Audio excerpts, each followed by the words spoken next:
Sí. Hola. Si queréis, vamos sentándonos. Podéis coger una pasta para el camino, para el sitio. Qué frío que sale. Sí, un poquillo, ¿eh? No ha dicho nada el pobre hombre, el teniente alcalde, pero mucho.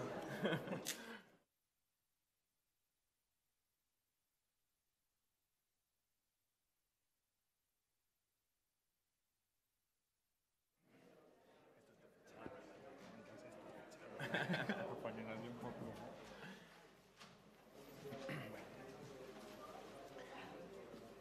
Pues te voy a presentar muy informalmente, porque tengo ya aquí anotado del día de la...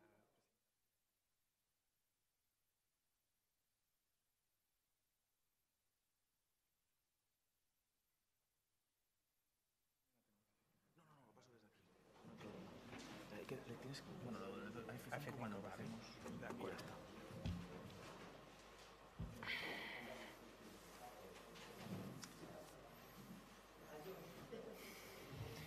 Bien. Bueno, muchas gracias. Decía al principio que estas experiencias también nos sirven para ir conociendo los lugares, viendo las necesidades, las posibilidades, ¿no? También. Bueno, pues espero que hoy hace un poquito de frío en la sala, espero que hayamos entrado en calor con el cafetito y bueno, está siendo una jornada creo que ha arrancado con muy buen pie, ¿no? Con buen sabor de boca. Vamos a cambiar mucho de tercio ahora y le decía yo a Jorge, que está aquí a mi lado, que estas jornadas cuando las planteamos, sabéis que el instituto se estructura en áreas de conocimiento y parece que siempre hablamos de historia, de archivos, mucho, durante una época de instituto muy fuerte, ¿no? Que seguramente alumbró investigaciones posteriores, algo de arqueología o mucho de arqueología, arquitectura a poco, va saliendo, escondido ahí en arte, pero no tiene entidad propia como tal, arquitectura, algo de lingüística, sociología, antropología, etnografía, es decir, hay como muchas áreas de conocimiento, ¿no? Y según las épocas, pues ha habido más desarrollo de unas que otras, ¿no? Entonces, la investigación es muy transversal, existe en el instituto, desde el principio lo reconocía, y estas jornadas nacieron con esa idea, ¿no? Como retomar ese espíritu de colisión, de investigación, porque a veces incluso se aprenden de las metodologías de unas disciplinas, se aprenden para otras, ¿no? Y eso hoy día es lo que rige un poco el mundo pues, académico, investigador y demás, ¿no?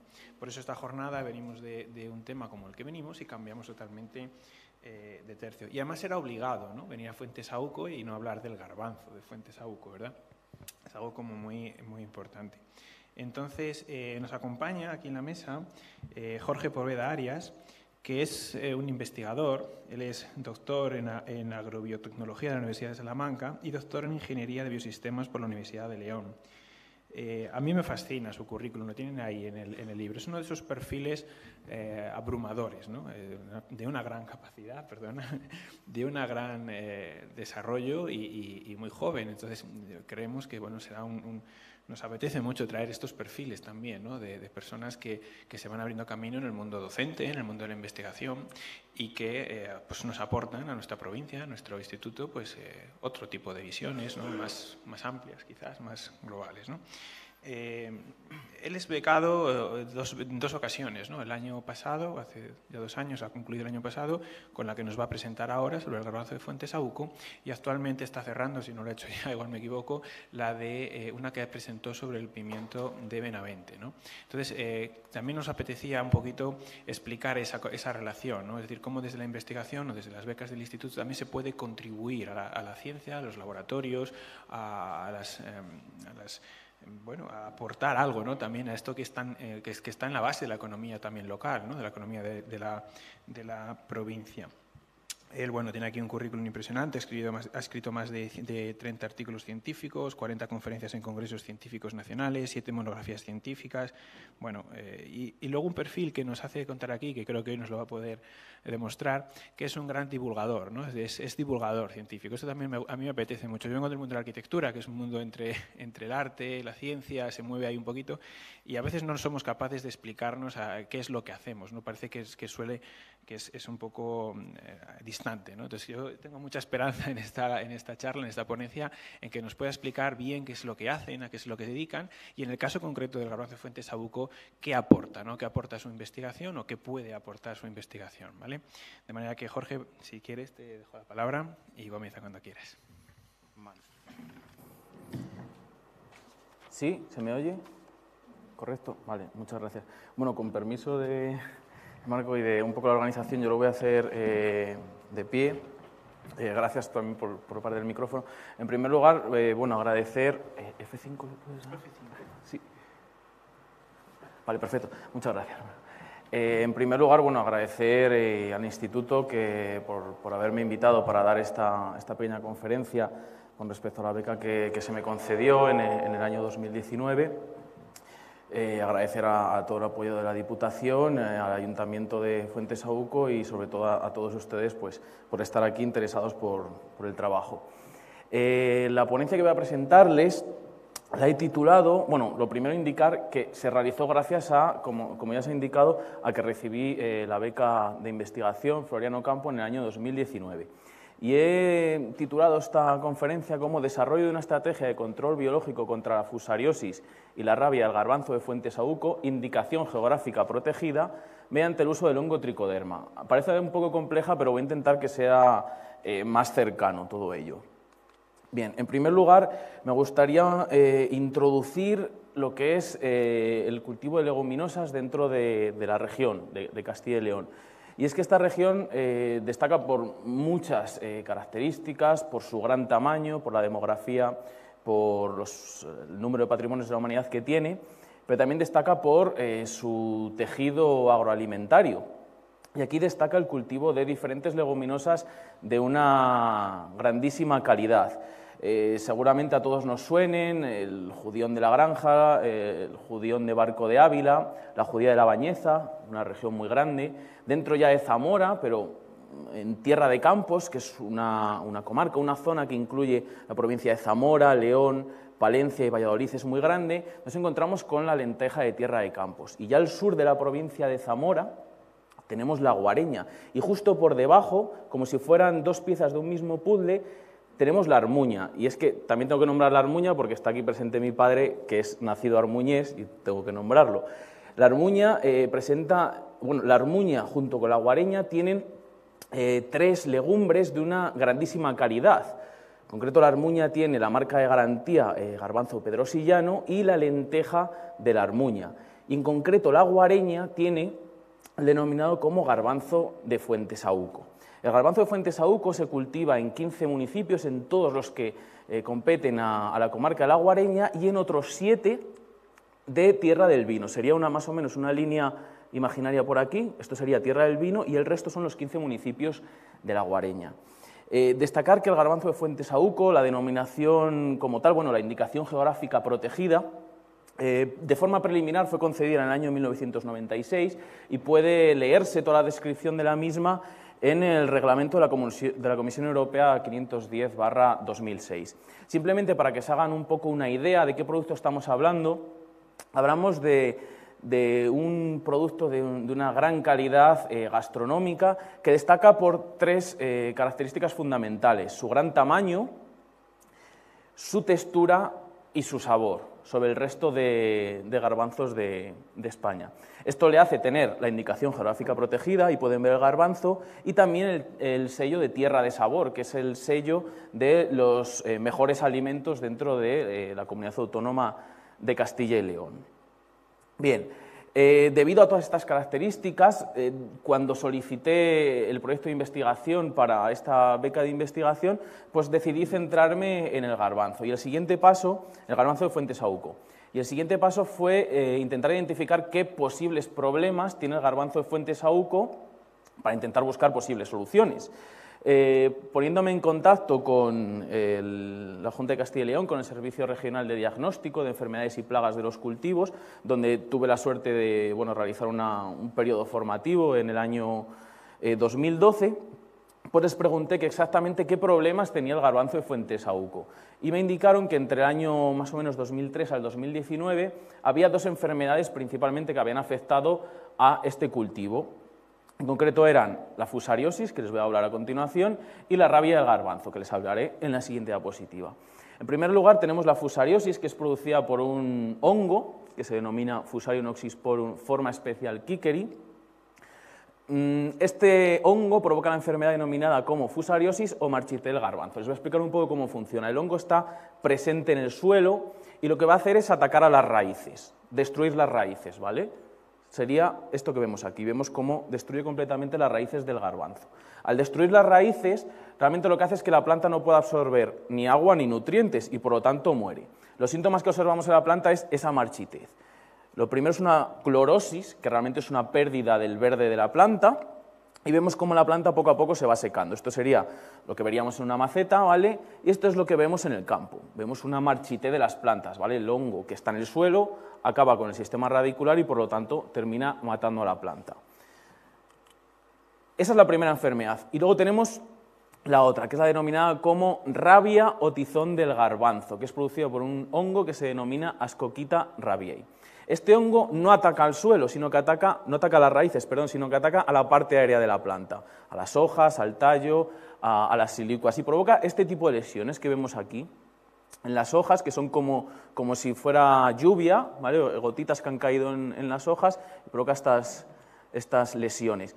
Cuando el hongo está más presente, pues provoca ya lesiones muchísimo más grandes en las hojas. En el tallo provoca este tipo de lesiones, que también si es más profunda, más grave, el efecto del patógeno, pues termina por partir la planta.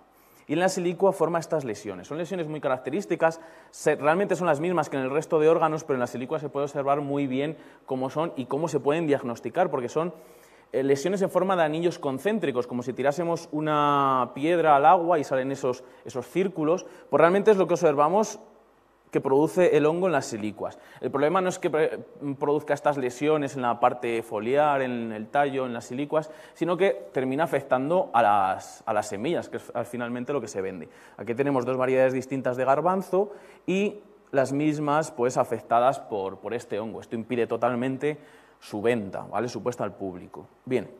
Una vez que tenemos al protagonista de esta historia, que es el garbanzo de Fuentesauco, y esos problemas que puede tener, que son estas enfermedades, el siguiente paso fue intentar plantear una posible solución para estos problemas.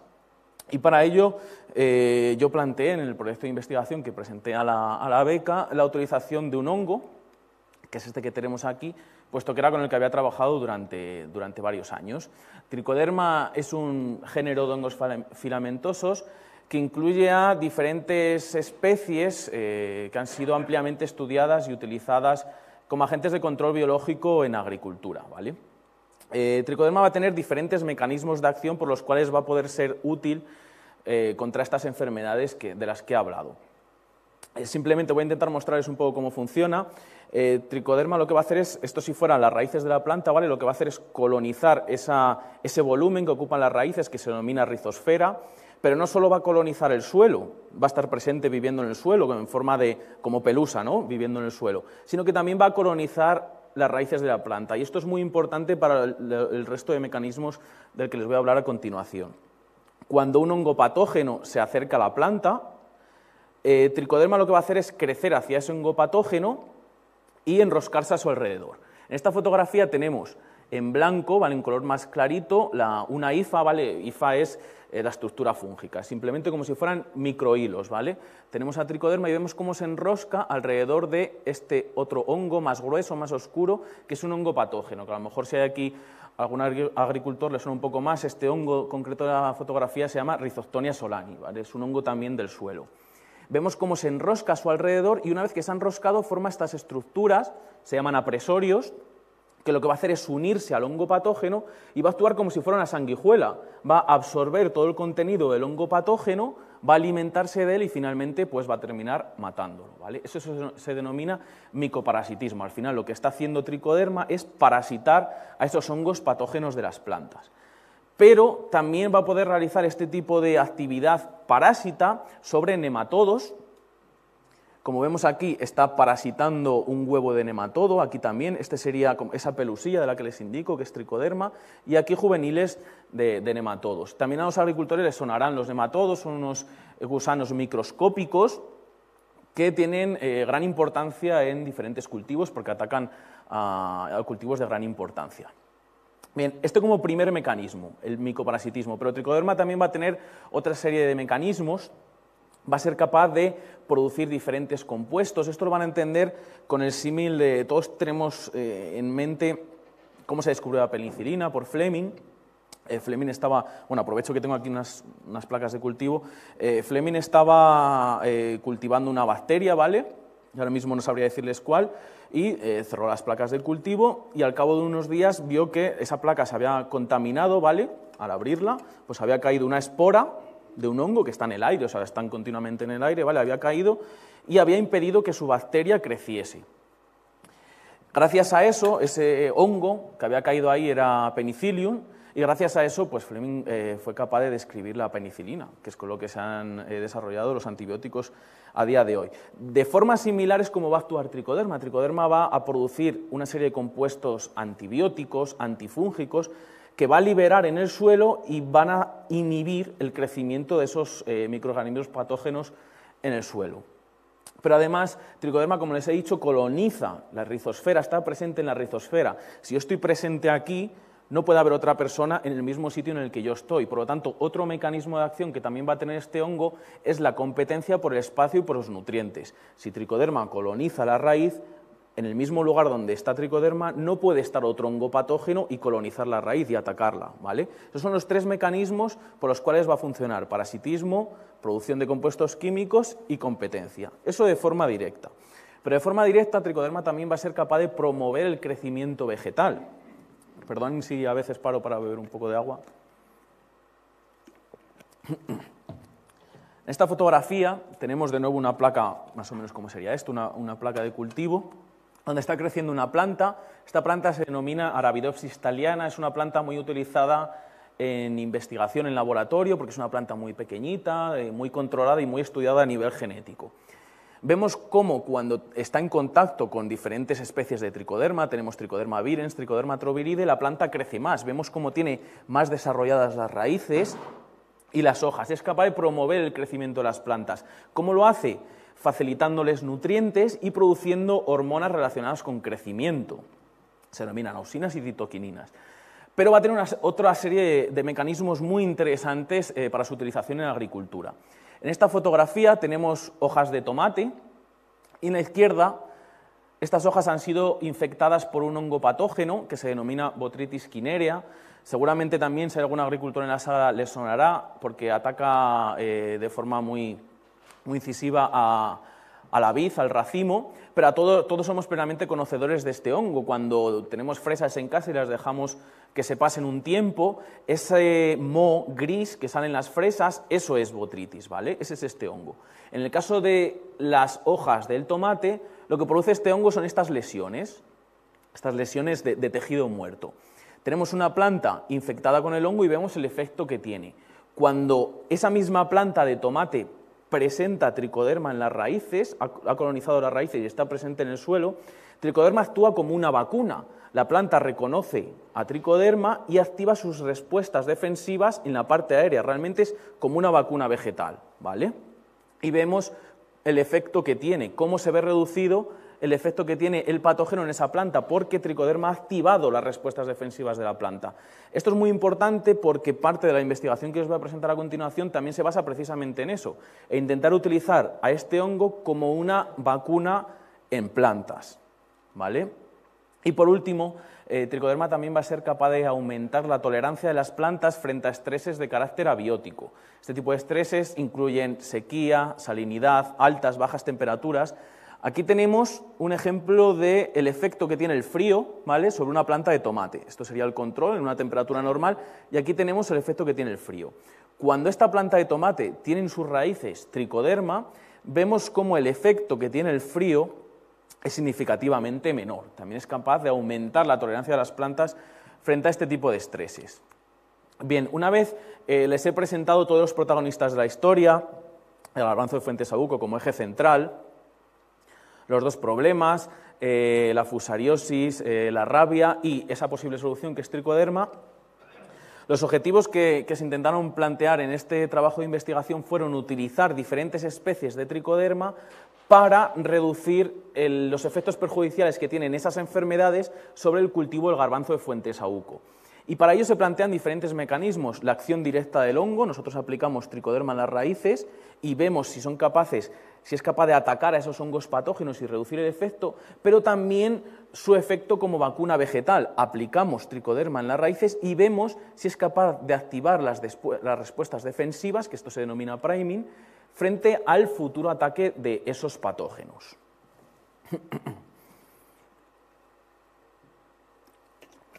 Y esto fue lo que realizamos durante el desarrollo de este proyecto de investigación. En esta diapositiva les muestro las diferentes especies de tricoderma utilizadas. Bueno, son unos nombres un poco complejos, pero bueno, utilizamos simplemente diferentes especies, 9 en concreto. Pueden ver los diferentes crecimientos que tienen, para Resei, Amatum, Atroviridae, Asperellum, Arcianum, Coningi, Virens, Resei y Brevicompactum. Este hongo normalmente se caracteriza por un crecimiento de un color verde. Les he traído también en una placa de cultivo para que puedan ver en concreto Tricoderma amatum y para que vean un poco cómo crece. Este sistema de crecimiento realmente es como lo que sucede en los yogures. Los yogures, si dejamos un yogur abierto, vemos como al cabo de un tiempo pues salen hongos y empiezan a crecer. Pues esto es prácticamente lo mismo, solo que en un sistema estéril. La placa de cultivo, esta sería la placa de cultivo vacía, ¿vale? La llenamos con un medio un poco gelatinoso, ¿vale? Que tiene muchos nutrientes, todo esto en condiciones estériles, y simplemente introducimos el microorganismo que queremos que crezca. Finalmente el hongo simplemente crece por toda la placa, termina copándola, ¿vale? Y esto es lo que se ve, que sería más o menos pues, lo que pueden ver en las diferentes fotografías. Realmente es un medio pues, con un montón de nutrientes para que pueda crecer de forma muy aislada. En esa placa únicamente tenemos ese microorganismo que nos interesa. Utilizamos todas estas especies diferentes y lo primero que realizamos es un estudio de antagonismo in vitro, que les voy a explicar un poco cómo se realiza. Utilizando esta estructura, que esto es un sacabocados que se utiliza también para muchas otras cosas, se utiliza para hacer agujeros, por ejemplo, en los corchos de los vinos y incluso para hacer agujeros en los cinturones. Lo que se hace es sacar un cilindro de los diferentes microorganismos, ¿vale? No voy a abrir la placa porque entonces se contaminaría y se llenaría todo esto de esporas también del hongo, pero simplemente se abriría la placa, todo en condiciones estériles, que imaginen que tiene pues ese medio de cultivo con el hongo hasta el fondo. Se saca un cilindro y lo que se hace es ponerlo en una nueva placa, un cilindro de tricoderma, como ven aquí, y otro cilindro del hongo patógeno. Sellamos, cerramos la placa, como ven aquí, cerrada con una estructura plástica, que se puede ver aquí, y lo que va a ocurrir es que al final estos hongos se van a enfrentar el uno al otro, van a crecer y van a juntarse y a enfrentarse el uno al otro, ¿vale? Sería lo que ven en estas fotografías. Esto es un poco complejo, son muchos ejemplos, ¿vale? Esto es todo lo que se realizó. Vemos un poco cómo van creciendo los dos patógenos, aquí tenemos Fusarium, vemos cómo crece 72 horas, 144, 192, vemos cómo va creciendo el hongo patógeno, Fusarium, y Ascochyta, el otro hongo patógeno, ¿vale? Vemos un poco cómo crece. Y el enfrentamiento con las diferentes especies de tricoderma, como vemos los dos discos, ¿vale? Tendríamos ahí uno, hay el otro, y vemos cómo pues, han ido creciendo los dos microorganismos y al final se han terminado por enfrentar. Aquí tenemos todos los enfrentamientos, las 9 especies con los dos patógenos y vemos cómo se han enfrentado. Me voy a centrar un poco en aquellos que dieron mejor resultado, ¿vale? Porque aquí es un poco complejo verlo todo. Vemos el crecimiento que tiene, por ejemplo, Fusarium oxysporum, el crecimiento normal en la placa, y Ascochyta rabiei, ¿vale? Esto sería a las 192 horas. Y vemos cómo en 4 especies concretas, en 4 enfrentamientos concretos, el crecimiento del patógeno se ha visto reducido. Lo que hice fue cuantificar el diámetro, ¿vale? El diámetro de este crecimiento del hongo patógeno, y vemos cómo con 4 especies concretas, tanto en el caso de Fusarium como de Ascochyta, de los dos patógenos, el crecimiento del patógeno se ve reducido. Y esto es debido a esto que vemos aquí. Aquí tendríamos a Tricoderma y aquí tendríamos a los diferentes hongos patógenos. Vemos cómo ha crecido menos que cuando el patógeno está solo, e incluso prácticamente no ha crecido nada. Y aquí observamos todos los mecanismos que les he indicado anteriormente. Vemos cómo tricoderma ha crecido por encima del hongo patógeno. Aquí tenemos a tricoderma, aquí el hongo patógeno. Vemos cómo ha crecido por encima y se lo ha comido, ¿vale? Lo ha parasitado por completo. El hongo patógeno prácticamente ha desaparecido. También vemos esa producción de compuestos químicos que les indiqué. Vemos cómo aquí ha crecido muchísimo menos el patógeno, pero realmente no hay un contacto entre ellos, no se lo está comiendo. En esa línea de no contacto, lo que está haciendo tricoderma es producir esos antibióticos, esos compuestos antifúngicos que están impidiendo que el patógeno crezca. Pero también vemos el mecanismo que les indiqué de competencia. Tricoderma crece tan rápido, como ven es muchísimo más rápido creciendo en la placa Petri y también en el suelo, que impide el crecimiento del patógeno. Al final, si está ocupando el espacio de la placa, pues donde está uno no puede estar el otro, o se come el uno al otro, o al final no pueden compartir el mismo espacio.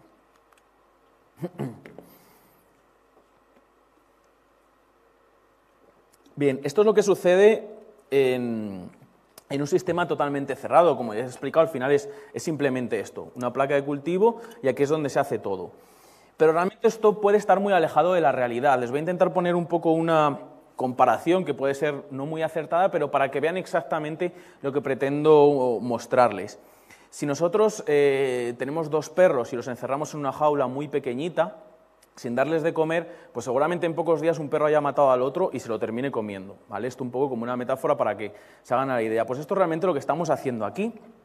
Estamos enfrentando un hongo al otro, pero sin posibilidad de nada más, simplemente de terminar enfrentándose. Si nosotros cogemos esos perros y los soltamos en una hectárea, con mucho pienso, con mucho entretenimiento, con muchas cosas, seguramente esos perros nunca lleguen a enfrentarse ni a hacer absolutamente nada.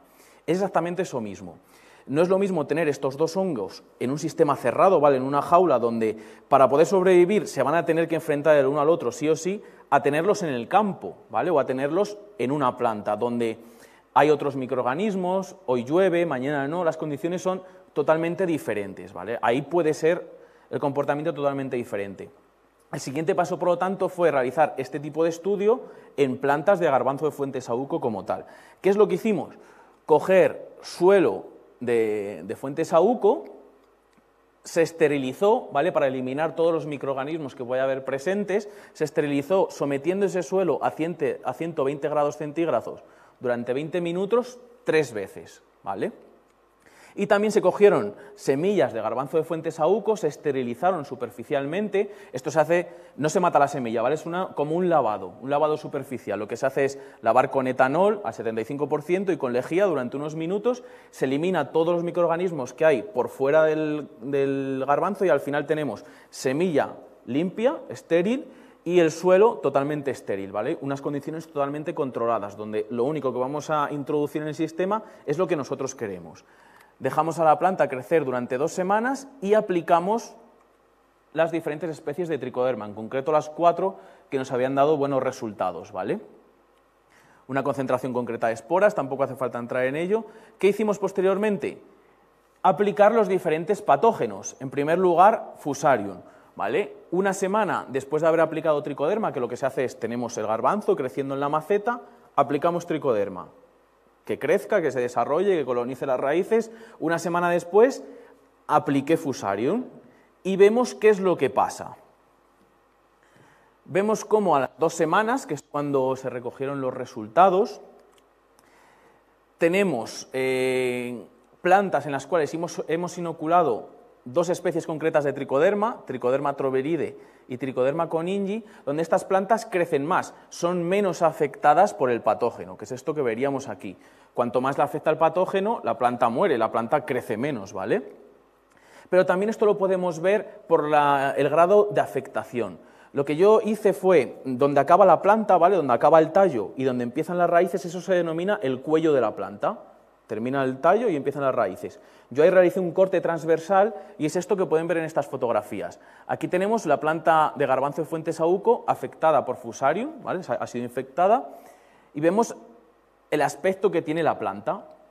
Aquellas plantas que presentan Tricoderma troveride y Tricoderma coningi en sus raíces, vemos cómo la afectación de estas plantas por parte del patógeno, que todas las plantas han sido infectadas por el mismo patógeno, pues esta afectación es significativamente menor.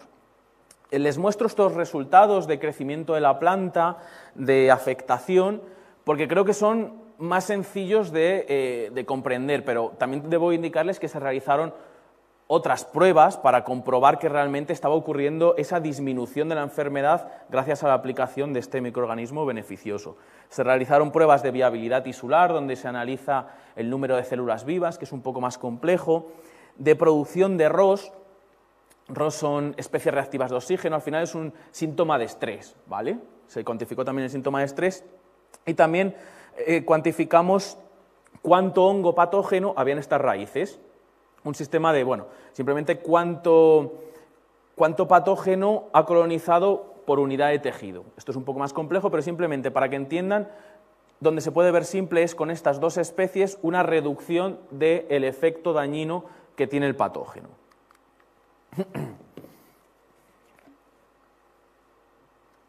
Bien, para un poco explicarles el siguiente paso, es un poco más complejo, es de biología molecular, pero voy a intentar explicárselo un poco de forma sencilla. Existen dos tipos de patógenos diferentes en las plantas, los que se denominan necrótrofos y los biótrofos. Los patógenos necrótrofos se van a alimentar de tejido muerto, ¿vale? Sería como el león y la gacela. El león mata a la gacela y se come a la gacela ya muerta. Mientras que los patógenos biótrofos lo que se alimentan es de tejido vivo. Sería como una sanguijuela. Una sanguijuela se nos pega, absorbe la sangre, pero nosotros seguimos vivos, ¿vale? Tenemos dos tipos de patógenos en plantas, los necrótrofos, que se alimentan de tejido vegetal muerto, o sea, de planta muerta, y los biótrofos, que se alimentan de planta viva. Y la planta, para defenderse de estos dos tipos de patógenos, desarrolla dos tipos de respuestas defensivas diferentes. Una que se denomina del ácido jasmónico, sin entrar más allá, y otra del ácido salicílico. Al ácido salicílico le suena un poco más por el acetil salicílico de las aspirinas y demás. Simplemente lo que quiero indicarles es que dependiendo del patógeno que sea, la planta se va a defender de una forma diferente. Y en este trabajo se han utilizado dos patógenos diferentes, uno necrótrofo y uno biótrofo. Fusarium, que es el que se aplica en las raíces, es biótrofo. Como hemos visto, hay una reducción de la enfermedad, ¿vale? Hemos aplicado estas dos especies de tricoderma y el patógeno ha afectado de forma significativamente menor. Pero para saber exactamente qué es lo que está pasando, si realmente el hongo patógeno tricoderma está atacando al hongo patógeno, o realmente lo que está haciendo tricoderma es activar las respuestas defensivas de la planta, tenemos que hacer un análisis molecular. Este análisis molecular se basa en lo que a todos nos suena a día de hoy, hace un tiempo no nos sonaba ninguno, que es una PCR, ¿vale? Esto se denomina una PCR cuantitativa y lo que hacemos es una foto molecular. Cogemos las raíces, las metemos en nitrógeno líquido, que seguro que a lo mejor a algunos nos suena de que lo utilizan en MasterChef para hacer diferentes platos, y sacamos una foto molecular. Gracias a esta foto molecular podemos saber qué genes se expresan y qué respuesta defensiva está sucediendo. Y vemos cómo en el caso de Trichoderma coningi está ocurriendo una activación de las defensas vegetales en la planta. Trichoderma, al colonizar las raíces, activa las defensas de las raíces de la planta y cuando llega Fusarium, la planta ya está preparada y responde de una forma más eficiente y más efectiva. Es realmente exactamente igual que una vacuna en humanos. Nos introducen la vacuna con el virus, por ejemplo, muerto o fragmentos del virus y nuestro sistema inmune se activa frente a cuando nos llegue el virus vivo. Es exactamente lo mismo que estaría haciendo Trichoderma, activa las defensas de la planta, de las raíces, y cuando llega el patógeno ya tiene activadas las defensas y responde de una forma más eficiente. Y esto es lo que vemos precisamente con Trichoderma coningi.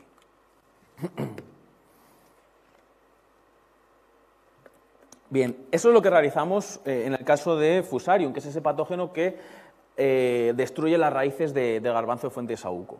Por el otro lado tenemos ese patógeno que afectaba a la parte aérea, ¿vale? A las hojas, al tallo, a las silicuas, a las semillas, que sería Ascochyta rabiei. Hicimos exactamente lo mismo.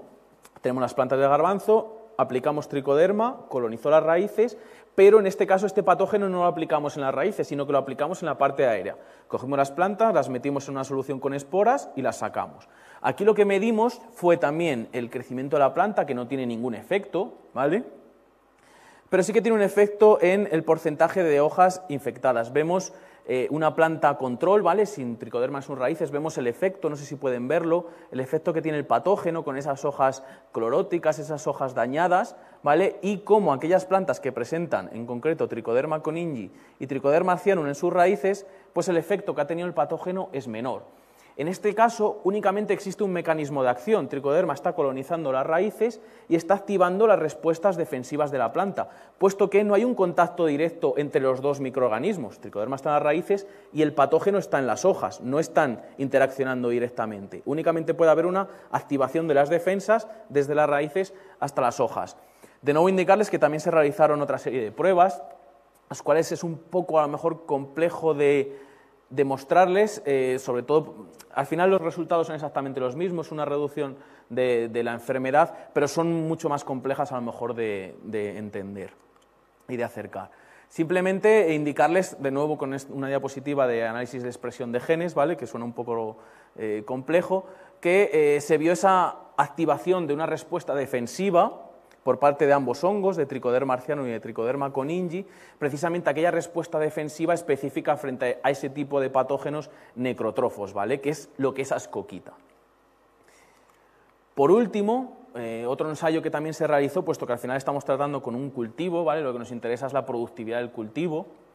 Lo que se realizó también es inocular estas plantas de garbanzo con tricoderma y no aplicarle ningún patógeno, ¿vale? Para ver si hay diferencias en la productividad del cultivo. Tenemos una planta control, que sería garbanzo fuente saúco simplemente creciendo, y cuantificamos el número de garbanzos producidos por planta a las 15 semanas. Vemos cómo aquellas plantas inoculadas con Trichoderma matum y con Trichoderma coningi pues tienen una mayor productividad, ¿vale? Simplemente, a modo de conclusión del trabajo, indicarles que el mejor o la mejor especie, el mejor aislado que encontramos para su utilización frente a estas dos enfermedades, frente a Fusarium y frente a Ascoquita, pues sería en concreto Trichoderma coningi.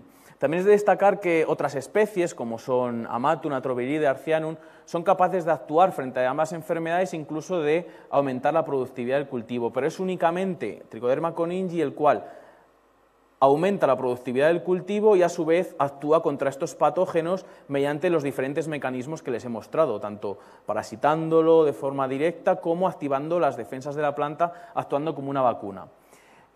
Además, me gustaría indicarles una parte muy importante, y es que estos experimentos se han realizado en una placa, en laboratorio y en un invernadero donde las condiciones son completamente controladas. Como les he indicado, el suelo utilizado no tenía ningún otro microorganismo, solo los que yo le he añadido.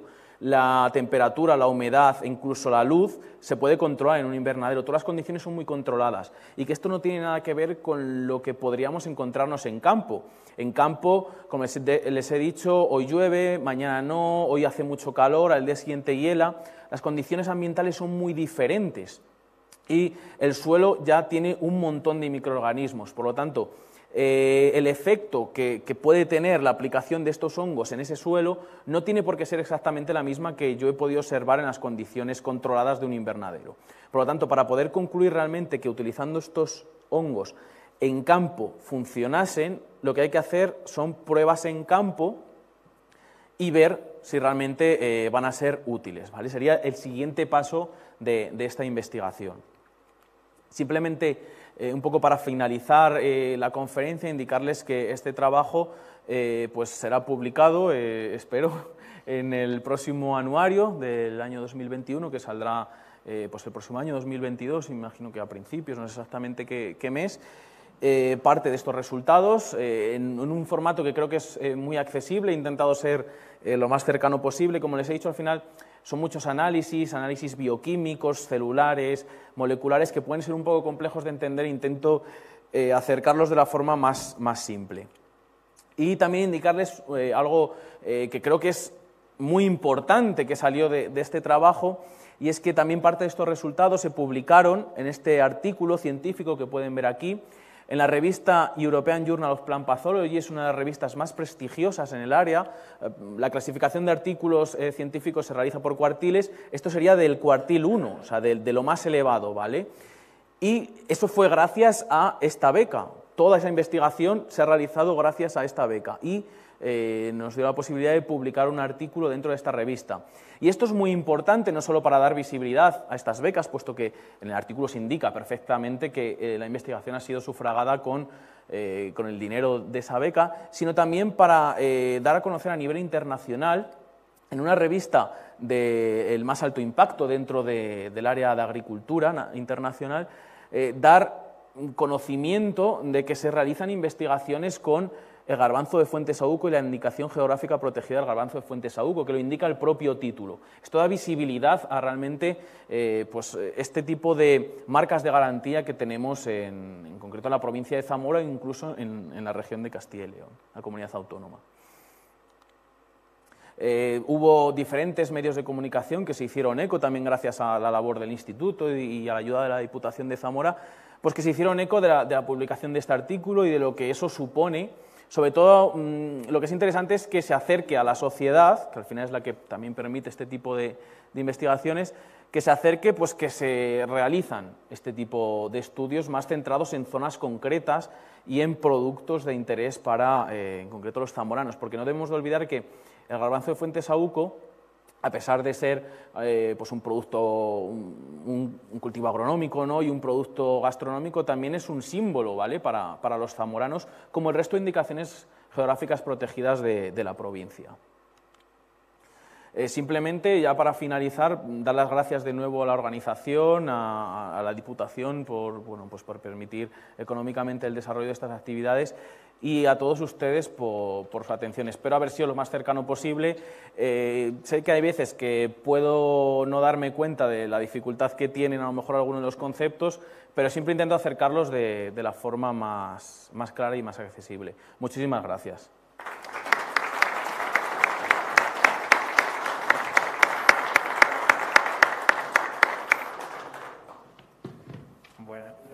Muchas gracias, Jorge. Bueno, como ven, es súper interesante el trabajo científico, ¿verdad? La metodología, ¿verdad? La precisión. A mí me fascinan estas cosas.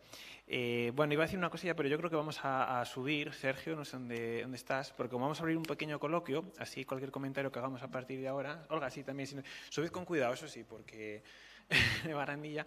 Así cualquier cosa que comentemos ahora lo enmarcamos en este pequeño coloquio que podemos abrir. Sí, está ahí escondida. Poneros como queráis, poneros cómodos. El micrófono por ahí. Vale. Bien, estaba diciendo, claro, el Instituto de Estudios Locales, esto último que comentaba Jorge, a mí me gusta mucho, lo digo siempre, lo local, lo universal, la investigación local. Es un buen ejemplo de lo que se hace en el panorama mundial, la investigación, dónde estamos, qué metodologías utilizamos y aplicarlas a lo local. Es decir, lo local, y cada vez más con más fuerza, no significa menor, ¿no? Significa local, ¿no? Significa que es el garbanzo de Fuentesauco, no el garbanzo, como has dicho tú, la alubia de no sé dónde, es el garbanzo de Fuentesauco, lo cual no quiere decir que no se aplique tecnología, metodología o que se difunda a nivel internacional. Y lo mismo en cualquiera de las ramas del conocimiento y demás, ¿no? Me parece que es muy interesante y es en lo que explica también que cada uno en su lugar pues puede aportar y puede hacer, ¿no? De manera que, sobre todo, bueno, los ponentes, Sergio, vosotros, ustedes, vamos a iniciar un pequeño coloquio. Si queréis alguna pregunta que quedará pendiente.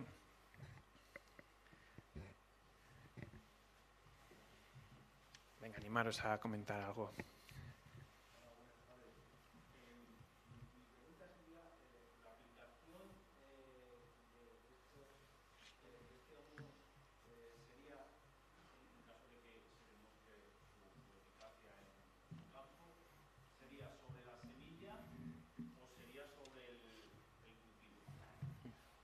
Bueno, en primer lugar, agradecer la pregunta, muchas gracias. Sí, es una cuestión interesante y agradecer de nuevo la pregunta. Por supuesto, a ver, la aplicación de este hongo en un cultivo como es el garbanzo no podría realizarse en campo. Sí que es cierto que, por ejemplo, en invernadero, tomates, almería, pues sí que se puede realizar, es más, se realiza en campo, se añaden las esporas al riego y eso ya se va inoculando. En el caso del garbanzo y más particular el garbanzo Fuente Saúco, la inoculación sería por lo que se denomina pildoración. Se cogen las semillas y exactamente igual que se aplica un fungicida, si alguno de ustedes tiene un poco más de contacto con las semillas cuando los agricultores las siembran, ven que tiene un color rosado, eso es porque tiene aplicado un fungicida, ¿vale? Para que no le afecten los hongos que están en el suelo. Pues de forma similar se aplican las esporas de estos hongos beneficiosos y las semillas se siembran en el campo. Es exactamente igual que la aplicación de un fungicida, va en las semillas. ¿Y el tiempo que puede pasar desde que se hace la aplicación de las semillas hasta la siembra es un tiempo como sucede en las semillas de los cereales o hay un tiempo más limitado para que se mantenga con vida esa Las esporas se mantienen con vida durante años y ese es precisamente el problema. La aplicación al final de organismos vivos en las semillas no tiene nada que ver con lo de un producto químico como es un fungicida. En unas condiciones de ausencia de humedad se podría mantener durante mucho tiempo. No puedo dar una cifra exacta de se mantendría durante un mes porque para eso habría que hacer pruebas o habría que ir al siguiente punto de esta investigación. Pero decirle que con una pequeña humedad las esporas van a germinar y es un hongo. En cuanto haya un poco de humedad, el hongo germina y lo primero que se encuentra son las semillas, por lo tanto es lo primero que se va a comer, no se va a comer a sí mismo. Entonces, el tiempo, para determinar exactamente cuánto tiempo podría, desde que son las semillas pildoradas, o sea, el hongo se ha aplicado hasta que se siembran, habría que hacer diferentes estudios de viabilidad y de durabilidad. Pero ya le puedo indicar que si hay una humedad, no va a durar mucho tiempo. El hongo va a germinar, o sea, porque realmente germinan como si fueran semillas, no son esporas, sale un hilo, exactamente igual que una raíz, germina y se va a comer lo primero que encuentra. Lo primero que encuentra es la semilla y va a acabar con ella, básicamente. Muchas gracias por la pregunta. Sí. La pregunta mía también se refiere en este caso al tema del trabajo, más concretamente el tema luego de la comercialización de los resultados de esta investigación. Es decir, ¿cómo se transfieren esos resultados de la investigación a un agricultor concreto? ¿Cómo se comercializa esa investigación? Vale. También de nuevo agradecer esa pregunta. Este hongo, o diferentes especies de este hongo, por ejemplo, Trichoder marcianum, por poner un ejemplo, se pueden comprar. O sea, hablando con los comerciales de cualquier tipo de producto químico de agricultura, puede comprarse el hongo. Normalmente es más apropiado utilizar este hongo pues, para cultivos de frutales. Vas al frutal, un agujero, se aplica el hongo y es mucho más sencillo, ¿vale? ¿Cómo se llevan estos resultados concretos a los agricultores concretos de Fuente Saúco? Para ello se requiere un nuevo proyecto de investigación que realice todas estas pruebas que acabo de indicar, durabilidad, ver cómo funciona en campo y una vez que se sepa si funciona en campo, es muy sencillo realmente ceder estos resultados de investigación a una empresa, hay muchísimas en España, que simplemente lo que hace es crecer el hongo, conseguir esporas y aplicárselas a las semillas. En concreto yo conozco varias que lo pueden hacer, con las que tengo confianza, pero realmente eso es muy sencillo. O sea, que alguien lo llegue a comercializar es barato y es sencillo. No valdría muchísimo más la semilla porque tenga el hongo. El problema es que se requiere el siguiente proyecto de investigación y si se quiere pues, una financiación para llevarlo a cabo. Pero es muy sencillo. O sea, realmente cualquier agricultor a día de hoy puede ir a cualquier comercializadora y comprar el hongo. Solo que es cierto que para un cultivo como es garbanzo, pueden ser cereales, no puedes ir con una bolsa, que es como se vende, e ir aplicándolo. Realmente se tiene que aplicar directamente a las semillas. Muchas gracias por la pregunta. Bien, ¿alguna más? Para Olga. Adelante, adelante.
En primer lugar, agradecer la pregunta, y que es una pregunta muy bien buscada. Es cierto que las indicaciones geográficas protegidas tienen, bueno, unos folletos, bueno, unos puntos que hay que seguir muy a rajatabla. O sea, el producto que finalmente se vende tiene que tener unas características muy determinadas y llevar un sistema de cultivo muy específico, porque por eso precisamente es una indicación geográfica de una zona concreta protegida. Sí que es cierto que tiene unas características determinadas y que habría que ver exactamente si esas características se modifican al aplicar este hongo. Como yo les he indicado, al final este hongo tiene muchísimas características y alguna de ellas es que hace que la planta produzca más. Si va a producir más garbanzo de Fuentesaúco, eso también está indicado en la indicación geográfica protegida, una productividad concreta, con una calidad concreta. Hay que realizar un futuro estudio, como acaba de indicar, donde se vean precisamente esas cualidades gastronómicas, si se mantienen, porque vamos a aumentar la productividad, si eso se mantiene y permite que sigan dentro de la indicación geográfica protegida. Eso habría que estudiarlo, pero es una pregunta muy interesante, que para ello se necesita pues varios años, analizar la cosecha y hacer análisis bioquímicos y físicos del producto conseguido. Muchas gracias.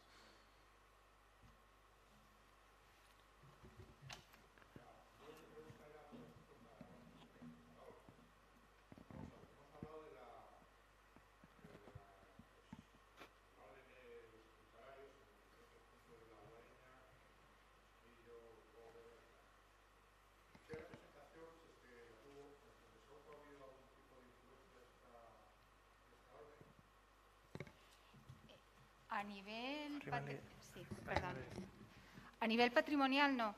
Es decir, que en su momento, cuando en el siglo XII se realizan las donaciones de terrenos, como he dicho antes, se marcan poblaciones que en ese momento eran importantes, como la Bóveda, que en un momento dado tuvo una enorme importancia, y otros focos poblacionales que se van desarrollando. A partir de ahí, luego ya van funcionando por distintas instituciones o distintos poderes. A nivel patrimonial, la Orden del Hospital no tuvo ese patrimonio y no generó ninguna encomienda en Fuentesaúco, pero habría que plantear, yo les he entresacado el mapa con las propiedades del hospital, pero en una planimetría de la distribución, por ejemplo, de todas las propiedades de las distintas órdenes militares, se ve como son terrenos colindantes. Una propiedad puede ser de la Orden del Hospital, la de al lado de la Orden de Santiago,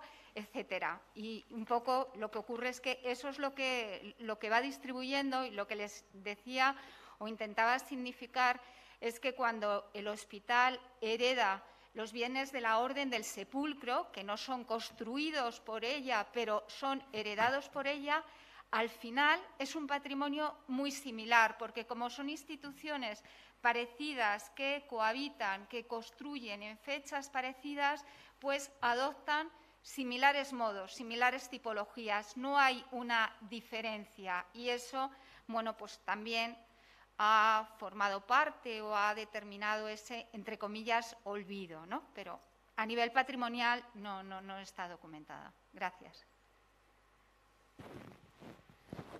Hay dos, una aquí y otra allí, como queráis.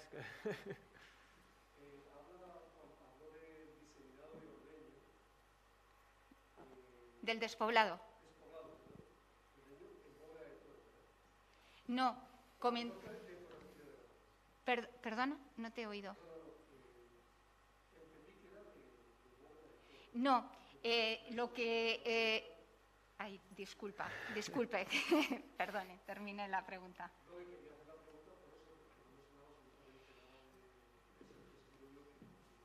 No, lo que estaba diciendo es que en un principio empieza como aldea de Ordeño, pero luego adquiere una identidad, pero Ordeño se acaba integrando. Cuando antes les intentaba explicar la estructura de las encomiendas, les decía que había encomiendas que tenían un núcleo principal, que era la encomienda de la cabeza de la encomienda, pues por ejemplo, la encomienda de Bóveda, en Bóveda, la encomienda de Fuentelapeña, en Fuentelapeña. Pero hay otras encomiendas que tienen un núcleo y otros más aledaños. En este caso, Ordeño pasó a formar parte de la encomienda de Fresno.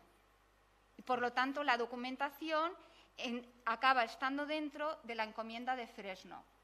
¿Tuvo una entidad importante? Pues los documentos no nos permiten ver que tuvo una entidad importante, pero lo que sí nos permiten ver es cómo se va aminorando con el tiempo. Y hay un momento determinado que ya se queda sin población y que no es excepcional, ocurre en otras ocasiones, pero al final pierde identidad. En ese gráfico de Tomás López está ubicado ese despoblado, y aparte de la ubicación es interesante porque coincide con la información que nos dan los textos. Es como, bueno, de un modo mucho más objetivo y científico, nos explicaba Pablo, ¿no? Pero necesitamos como varios indicios. En este caso nosotros necesitamos varios indicios para mantener una hipótesis o un planteamiento que a lo mejor, pues antes, mientras estábamos tomando un café, me comentaba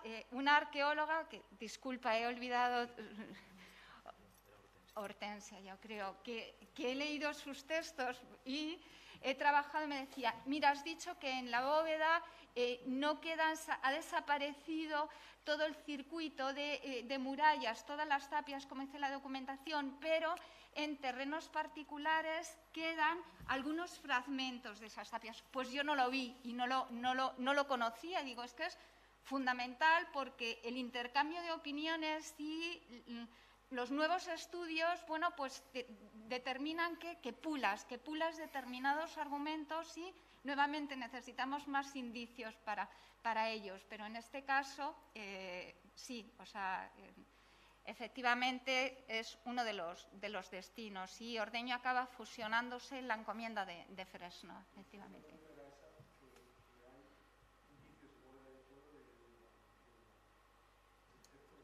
Sí. Sí, yo no los conocí, o sea, los tenía a través de los documentos, el propio circuito urbanístico, ¿no? La propia estructura de las vías, incluso la propia denominación, algunas que se han mantenido lo van reflejando, ¿no? Porque aunque hay denominaciones de calles que han cambiado, pero hay algunas son muy relevantes, algunas no solo mantienen la calle, por ejemplo, calle de la Cerca o calle Nueva, que nos indican los nuevos límites de la población, ¿no? en ese momento. Y coincido en este sentido perfectamente con lo que decía el presidente, que lo local, efectivamente, lo local tiene el carácter de ayudarnos a entender un terreno, y también con un carácter ejemplar, que nos permite entender un planteamiento amplio. Y lo amplio también nos ayuda a entender lo concreto. Entonces, yo creo que en ese binomio es importante para movernos. Gracias a ti. Había aquí otra, ¿verdad? Sí.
Sí.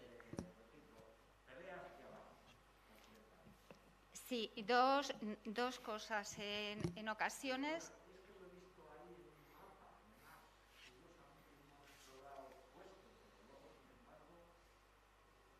Sí. Pues hay dos circunstancias. En el caso, Peleas de Abajo sí perteneció a la orden del hospital, pero formaba parte de otra encomienda, de una encomienda de la que yo he recogido documentación, pero no he estudiado, no he analizado, la encomienda de Valdemimbre y Zamora. Y una de las localidades era Peleas de Abajo, con lo cual probablemente nos entraría o justificaría eso, pero conocer la existencia de esa encomienda, la conozco, pero no he estudiado, no he sacado la documentación porque, igual que hay otras encomiendas que tampoco he analizado. Pero en ocasiones sí nos podemos encontrar que los comendadores, sobre todo en época tardía, a veces no deciden enterrarse en sus propiedades, sino que eligen otros lugares. Pues, por ejemplo, en el entorno del río Duero, cerca de Castronuño, existió una encomienda, la encomienda de Cubillas, muy importante, que fue una fortaleza destacada, pero también cayó, digamos, en la decadencia. Y es muy interesante porque uno de los comendadores de Cubillas, en el siglo, no recuerdo ahora mismo si es 16 o 17, la verdad es que no lo recuerdo, pero en vez de decidir enterrarse en Cubillas, elige una iglesia, me parece que es de Madrigal de las Altas Torres, para enterrarse. ¿Madrigal tenía ese dominio sanjuanista? No, pero en ese momento tenía una mayor visibilidad, que era lo que le interesaba en su dimensión memorial, que su encomienda ya más decayente de Cubillas. Luego, a veces podemos encontrar enterramientos, sobre todo sanjuanistas, en localidades no estrictamente vinculadas a la orden, pero en el caso de Peleas sí formó parte de una encomienda, luego, por lo tanto, habría que hacer todo ese rastreo. El elemento concreto que usted me comenta y a lo que corresponde, eso no lo conozco, pero aprovecho para decir que todos los trabajos, y de hecho cuando estaba viendo algunas de sus publicaciones del doctor Samaniego, que nos han enseñado, estaba recuperando mi biblioteca, la de Platería de Fuentesaúnco, y ahí, por ejemplo, entre otros, y por lo tanto agradecerle mucho todo lo que ha aprendido usted. Bien, ¿alguna más? Yo sí te voy a hacer una, Olga. Ah, ¿hay otro por aquí? No había visto. Aunque algo hemos comentado en el café, pero sí que quería matizar o que nos comentara un poquito más cómo era el desarrollo urbano en torno a esos núcleos de las encomiendas. Sí, igual o parecido a cómo se desarrollaban los espacios de carácter sobre todo rural, incluso urbano, ¿no? Y es lo que antes comentábamos. En general no hay un plan urbanístico desarrollado, pero aunque no hay un plan urbanístico desarrollado, siempre en las poblaciones hay focos de atención o lugares prioritarios. Y en esos lugares prioritarios siempre va a estar la iglesia y la fortaleza. En muchas ocasiones lo que ocurre es que esas fortalezas pueden abandonarse y a veces o no. Hay algunas fortalezas que luego se convierten en estructuras más palatinas, pero frecuentemente las fortalezas o los castillos o las torres están en un lugar un poco más elevado y que con el tiempo se abandona, con lo cual cada vez se va conquistando más la ladera, la llanura, y del mismo modo que la población se va desarrollando para la llanura, la casa de la encomienda se va colocando en la llanura. Normalmente, tanto la iglesia como la casa, normalmente, no siempre, acaban teniendo una plaza o un ensanche, ni siquiera una plaza, un ensanche en el entorno urbano, pero el entorno urbano es más o menos desordenado, caótico, vital, es decir, no suele seguir un orden determinado. Lo que sí, y eso es una práctica que se mantiene en casi siempre, es la pervivencia de los espacios. aunque en la mayor parte de los casos las iglesias, aunque se reconstruyan, se mantienen en el mismo lugar, porque existe la pervivencia del lugar, la pervivencia del sitio, y eso determina que a veces sea complicado ver los restos antiguos porque están debajo de las nuevas construcciones. A veces iglesias y fortalezas forman un tándem. De hecho, hay algunas iglesias que tienen la advocación de Santa María del Castillo. Nos está hablando de esa vinculación de la iglesia con la fortaleza. Otras no necesariamente, pero están cerca. En cualquier caso, en líneas generales, no hay un trazado urbanístico planteado. Lo interesante es que las órdenes militares o la Orden del Hospital tuvo que realizar sistemáticamente una serie de construcciones de distinta finalidad, religiosas, civiles y económicas. Y eso al final genera que no es que construya una iglesia, es que acaba desarrollando un hábitat poblacional. Y en ese hábitat hay derechos, hay prerrogativas, etcétera. Y eso es el interés.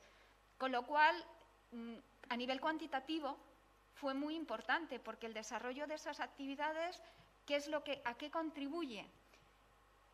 Ya estaban pacificados esos terrenos en el siglo XII, pero contribuye a consolidarlo, a cimentarlo, porque ¿cómo asientas una población? Y ahora, con toda la despoblación que afecta a zonas, desgraciadamente a zonas de Castilla y León, ¿qué es lo que sabemos? ¿Qué es lo que asienta un núcleo? La población que vive, que desarrolla ese espacio. Entonces, en ese sentido, esa es la labor importante que hizo la Orden del Hospital, asentar, consolidar núcleos. Y para consolidar una población necesitas sus vías económicas, sus vías asistenciales y sus vías religiosas. Necesitas todo ello. Pero, claro, tanta construcción, sobre todo es importante cuantitativamente, más que lo selecto, la calidad, pero no por ello es menos importante, tiene otro valor. ¿Alguna más? Yo quería preguntarte, Olga, precisamente con esto último que acabas de decir, ¿no? Que tengo aquí anotado, por si es una cuestión específica de la ciudad de Zamora, o no lo es, ¿no? Que uno de los rasgos o de las conclusiones es la inexistencia de un arte específico, ¿no? Que cogen aquello que se está desarrollando donde va, ¿no? Y lo has explicado muy bien con el ladrillo, la piedra y demás, ¿no? En el románico de la capital de Zamora, que tenemos muy estudiado y controlado, sí se aprecia alguna especificidad así en la Horta y en Santa María y en la Magdalena, ¿no? Que tiene que ver con la calidad, ¿no? Constructiva, del material, decorativa, tecnológica en el momento. Entonces, era una pregunta como, ¿se podría decir que en el caso de Zamora, no sé si por ser la sede o por alguna razón, o es general, es decir, no es un arte específico, pero buscan algo no de calidad, no sé cómo explicarme, o ha sido una casualidad que en Zamora las dos de las mejores iglesias del momento sean de esta promoción?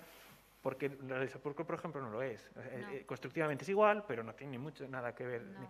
Las construcciones del concejo, de los gremios, no tienen nada que ver. Es decir, ¿es una extrañeza, una rareza en el contexto o en ese momento concreto tiene una mayor capacidad y tiene un mayor patrocinio? He notado algo ahí extraño, ¿no? Sí. En el caso concreto de la ciudad de Zamora, ¿no? Pues no puedo decirlo exactamente, pero, sí es cierto que está vinculado a la potencialidad que en ese momento tenía la Orden. Mientras que, por ejemplo, la Orden del Sepulcro en Toro centró su núcleo clave y en Toro llegó a tener 3 iglesias, lo cual es muy importante, es decir, en el centro, en la plaza, la iglesia del Sepulcro, a los lados, la iglesia de San Juan de los Gascos, hoy perdida, y Santa María perdida. 3 núcleos, y eso hace que el núcleo de Toro fuera tan importante que pasó como un bailiaje a la Orden del Hospital. En Toro, sin embargo, el hospital tuvo una construcción aledaña, Santa María de Toro, que ¿dónde está? En las afueras. La situación a la inversa se produce en Zamora, donde la iglesia del Sepulcro está extramuros de la ciudad y, de hecho, su fábrica, etcétera, es como más tosca, mientras que en la ciudad de Zamora tuvo dos enclaves, que además, para la complejidad, formaban parte de encomiendas distintas, ¿de acuerdo? Pero ¿eso está vinculado a una especificidad de las órdenes, o en ese caso de la orden del hospital? No lo creo. O sea, creo que está vinculado a los talleres que trabajaron. Indudablemente, en el marco urbano y con la importancia que tenían esos enclaves, bueno, pues yo creo que permite un poco esas mayores sutilezas o esos mayores juegos. De hecho, hay algunos elementos decorativos, ¿de acuerdo?, a nivel de léxico estrictamente ornamental de algunas iglesias, como de la Magdalena, que, por ejemplo, se asemejan a los de la iglesia del Hospital de Benavente. Con lo cual, entonces, podemos pensar que hay algunos talleres itinerantes que trabajan con núcleos de la orden y que, efectivamente, Zamora está más vinculado, de acuerdo, al potencial de la orden. Lo cual no significa que tengamos todas las respuestas. De hecho, más interesante que Horta, que es mucho interesante con todo lo anejo, la iglesia de la Magdalena tiene en los lados 2 cubículos cuya explicación no se conoce y que paralelamente hay algunos investigadores, y pienso en Martínez de Aguirre, Javier Martínez de Aguirre, un profesor de la Complutense, lo ha relacionado con los que tuvo la orden del hospital en una iglesia de Soria, que también, y él lo vincula con determinados restos de Jerusalén, pero no lo sé. Es decir, son también las incógnitas que tenemos y la ausencia de momento de respuestas concretas. Muchas gracias. Sí, no sé si hay alguna cuestión más. Yo sí quería preguntar, bueno, en primer lugar, felicitaros a los dos. La verdad es que ha sido una tarde muy agradable. Rememorar algunas cosas que tenía perdidas y bueno, asistir a una charla sobre biología molecular, que eso no lo puede decir cualquiera, ¿no? Entonces, mis preguntas en este caso, evidentemente no pueden ser para Jorge, porque entonces no acertaría nada, ¿no? Pero sí le quería preguntar a Olga algunas cosillas, ¿no? Bueno, has mencionado ahora a Martínez de Aguirre. Después de Martínez de Aguirre se ha publicado un artículo también interesante de José Luis Hernando Garrido, creo que en Estudia Zamorensia, sobre esas 2 piezas en la Magdalena, que son muy interesantes, como tú dices, ¿no? Pero sobre lo que ha tratado tu intervención, sí quería preguntarte. Bueno, una cosa es casi de explicación, ¿no? Porque a lo mejor para los que estamos más relacionados con el asunto, has explicado muy bien lo que es el concepto de la encomienda y cómo funcionaba, pero has introducido otro término que a lo mejor para la gente le es más ajeno, el bailiaje o la bailía, pues si podías explicarlo, ¿no? Cómo funcionaba.